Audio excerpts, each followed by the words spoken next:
Well, Arizona Congressman Tom O'Halleran is also supporting the impeachment proceedings. He joins us live this morning with more.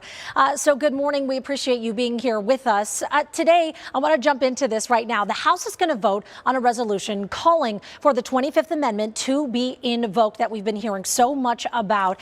Tomorrow, Democrats plan to vote on impeachment. So where do you stand on both of these issues?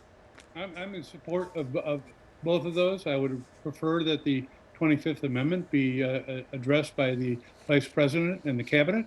But if they don't do that, and we've asked them to do that multiple times, then the impeachment process needs to go forward.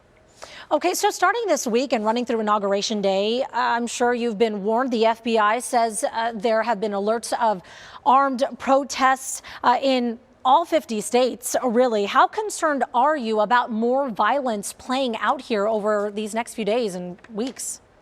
Well, a peaceful protest is appropriate, but armed protest, violent protests are not part of our fabric as a society, as a country. Our founding fathers did not envision having that occur within our country. And to date, even after last Wednesday, we haven't seen anything out of the administration and the president concerning having peaceful protest, and not anything like we had last week.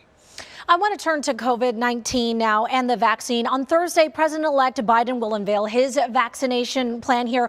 Why has the rollout been so slow across the country, but also we've seen that right here in our state? Yes, there's plenty of vials out there and delivered.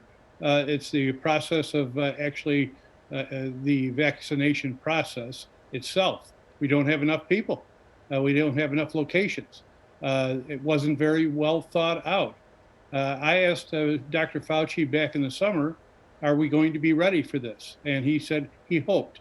I asked him again in the fall, and he said we hoped, along with other members of the administration and the task force. And here we are today with a situation where we're still hoping that they get this right and make sure our citizens are safe in the country. And so your opinion, where does the fault lie? Is this with the federal government? Is this our state leaders? Where do we turn to figure out why this is happening? We have asked the administration time and time again to have a coordinated, comprehensive package as far as planning. That has never occurred. So the federal government is to blame. The state governments, as individual states go, they were part of the process also. They needed to clearly understand what it was going to take to get their citizens of Arizona, treated. And obviously that did not occur correctly.